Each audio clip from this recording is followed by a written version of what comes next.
നമസ്കാരം, പ്രേമരാജൻ മുന്നാട്.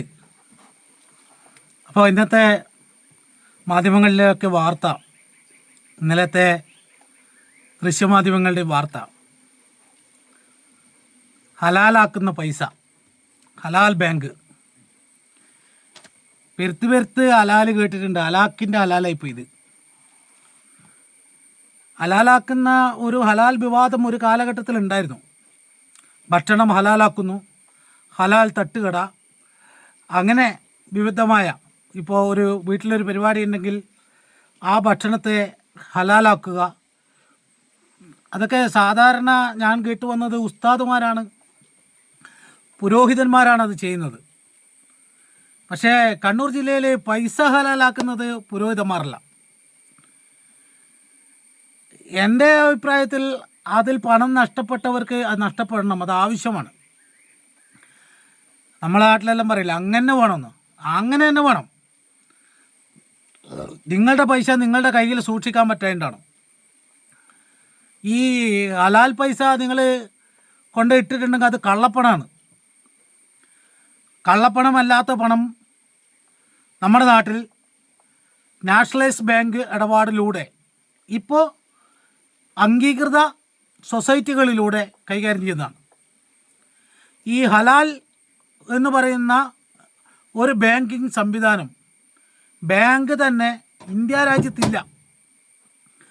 RBI എന്ന് പറയുന്ന സ്ഥാപനം അങ്ങനെ ഒരു സ്ഥാപനത്തിന് അനുമതി കൊടുത്തിട്ടില്ല. പിന്നെ ഈ പൈസ കൊണ്ടിടുമ്പോൾ ആലോചിക്കണ്ടേ, സത്യത്തിൽ നിങ്ങൾ പൈസ കൊണ്ടിട്ടത് എന്താണെന്നുള്ളത് എനിക്ക് കൃത്യമായിട്ട് അറിയാം. കഴിഞ്ഞ തവണ ഈ അധികാരം ഒക്കെ ഉള്ളതുകൊണ്ട് അവർ വന്ന് പൈസയ്ക്ക് ചോദിക്കുമ്പോൾ എന്തെങ്കിലും കാര്യം സാധിക്കാൻ വേണ്ടിയിട്ട് ഭയപ്പെട്ടിട്ട് ഒക്കെ കൊണ്ടിട്ടതായിരിക്കാം. എന്താണ് ഹലാൽ ബാങ്ക്, അതിൻ്റെ പ്രവർത്തനം എന്താണ്, RBIൻ്റെ അംഗീകാരം ഉണ്ടോ? നമ്മളൊക്കെ, ഞാൻ ഒരു ബാങ്കിങ് മേഖലയിൽ പ്രവർത്തിച്ച ഒരാളാണ്, പ്രവർത്തിക്കുന്നുണ്ട് ഇപ്പോഴും അത്യാവശ്യ കാര്യങ്ങളായിട്ട്. അതൊരു കോപ്പറേറ്റീവ് സൊസൈറ്റിയാണ്. കോപ്പറേറ്റീവ് സൊസൈറ്റിയിൽ പ്രവർത്തിക്കുന്ന നമ്മളൊരു RD ചേർക്കാൻ വേണ്ടി പോയാൽ, അല്ലെങ്കിൽ നമ്മളൊരു ഡെപ്പോസിറ്റ് ചോദിച്ചാൽ, കൃത്യമായ RBIൻ്റെ ഗൈഡ് ലൈനിലോടുകൂടി, കൃത്യമായ RBIയുടെ സുരക്ഷിതത്വത്തോടുകൂടി, സൊസൈറ്റി ആക്ട് പ്രകാരം പ്രവർത്തിക്കുന്ന ഒരു സ്ഥാപനമാണ്. പക്ഷേ നമ്മൾ ചെല്ലുമ്പോഴത്തേക്ക് നമ്മളോട് പറയും പ്രൈവറ്റ് സ്ഥാപനം, പിന്നെ അതിനങ്ങനെയാണ്, അതിങ്ങനെയാണ്, കോപ്പറേറ്റീവ് ബാങ്കുകൾക്കേ പൈസ കൊടുക്കില്ല, കോപ്പറേറ്റീവ് കരിവണ്ണൂർ കണ്ടിട്ടില്ലേ, ആടെ കണ്ടിട്ടില്ല, ഈടെ കണ്ടിട്ടില്ല എന്ന് പറഞ്ഞിട്ട് നമുക്ക് പൈസ തരില്ല.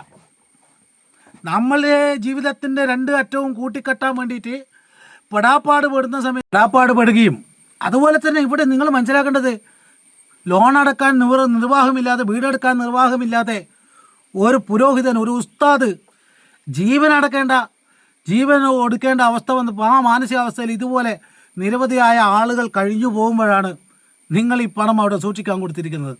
അതെവിടെ ഹലാലാകും? ആ പൈസ എവിടെയാണ് ഹലാലാകുക? ആ പൈസ എവിടെയാണ് നീതീകരിക്കപ്പെടുക? എവിടെയാണ് ശുദ്ധീകരിക്കപ്പെടുക? കാരണം ഇതുപോലുള്ള എത്രയോ ഉസ്താദുമാർ, എത്രയോ പാവപ്പെട്ട ആളുകൾ പ്രയാസം അനുഭവിക്കുമ്പോൾ നിങ്ങൾക്കിത് സംഭവിക്കണം, ഇതന്നെ സംഭവിക്കണം. ഉപജീവന മാർഗം എന്നുള്ള നിലയിൽ സേവിങ്സിനല്ല, ഉപജീവിക്കാൻ വേണ്ടി ഇവിടെയുള്ള പല ആളുകളെയും സമീപിച്ച് ഒരു നിക്ഷേപം തരുമോ എന്ന് ചോദിച്ചാൽ അപ്പോഴേക്ക് അതിൻ്റെ അടിവേര് തപ്പിയിട്ട് പോവുക. അത് പിന്നെ നെറ്റിലടിച്ചു നോക്കുന്നു, RBI സൈറ്റിലടിച്ചു നോക്കുന്നു, അങ്ങനെ എന്നിട്ട് അതിൻ്റെ പിന്നെ എല്ലാ വേരും നോക്കിയിട്ടാണ്, എന്നാൽ തന്നെ പറഞ്ഞു തരില്ല. എന്നിട്ട് ഇപ്പം ചില ആളുകൾ വന്ന് മോങ്ങയാണ്, ഹലാൽ ബാങ്കിൽ പൈസ ഇട്ടു, നിങ്ങൾക്ക് പലിശ വേണ്ടാതുകൊണ്ട് അവിടെ കൊണ്ട് ഇട്ടെന്ന് പറഞ്ഞത്. നിങ്ങളൊരു സ്ഥാപനത്തിന് പണം കൊടുക്കുമ്പോൾ അതിൻ്റെ പ്രവർത്തനം എന്താണ്, അതെങ്ങനെയാണ് അത് മുമ്പോട്ട് പോകുന്നത്?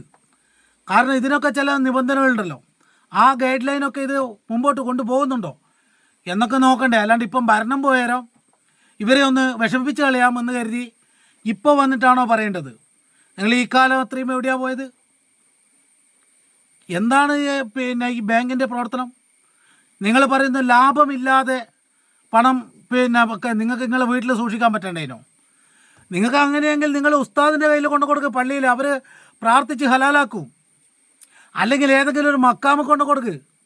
അല്ലാണ്ട് ഇങ്ങനെയുള്ള സ്ഥലത്ത് കൊണ്ടുപോയിട്ട് പൈസ ഹലാലാക്കുക എന്ന് പറയുന്നത് എങ്ങനെയാണ്? നിങ്ങളുടെ പൈസ ഹലാലാകുന്നത് നിങ്ങളുടെ പൈസ നിങ്ങളത് ദരിദ്രർക്ക് ദാനം ചെയ്യുമ്പോഴാണ്, ഇല്ലാത്തവന് കൊടുക്കുമ്പോഴാണ്, അല്ലാതെ ഇങ്ങനെ ഒരു സ്ഥലത്ത് കൊണ്ട് സൂക്ഷിക്കുമ്പോഴല്ല. ഖുറാനായാലും ബൈബിളായാലും മറ്റ് ഗ്രന്ഥങ്ങളായാലും പറയുന്നത് അളുമാരയിൽ സൂക്ഷിച്ചു വെക്കുന്നതല്ല, അത് വ്യാപാരം ചെയ്യുന്നതിനാണ്. അപ്പോൾ വ്യാപാരം ചെയ്യണം.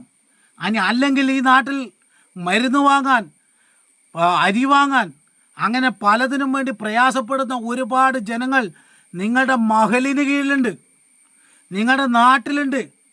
അവർക്ക് നിങ്ങൾ കൊടുക്കുമ്പോഴാണ് ആ പണം ഹലാലാകുന്നത്. നിങ്ങൾ കൊടുത്തതിന് വിശ്വാസപ്രകാരമുള്ളവർക്ക് ഇരട്ടി തിരിച്ച് പ്രതിഫലം തരും പടച്ചോൻ. അപ്പോഴാ പൈസ ഹലാലാകും. അത് നിങ്ങൾ അത് വിശ്വാസപ്രകാരം മാത്രമല്ല, കൊടുത്താൽ കിട്ടും, ഇരട്ടിയിൽ കിട്ടും.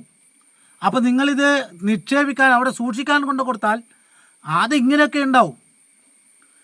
അത് അറയിൽ സൂക്ഷിച്ച് വെച്ചത് കള്ളനും കവർച്ചക്കാരനും മോഷ്ടിച്ചു കൊണ്ടുപോയാൽ പിന്നെ എന്ത് ചെയ്യും എന്ന് ബൈബിൾ പറയുന്നുണ്ട്. അപ്പോൾ അത്രയേ ഉള്ളൂ, വേറെ ഒന്നും ചെയ്യാൻ കഴിയില്ല. നിങ്ങൾ ഈ പണം കൊടുക്കുമ്പോൾ എന്ത് ചെയ്യുന്നു, അതിൻ്റെ വരുമാനം, അത് എന്താണ് അതിൻ്റെ പ്രവർത്തനങ്ങൾ എന്നുള്ളത് മനസ്സിലാക്കണ്ടേ.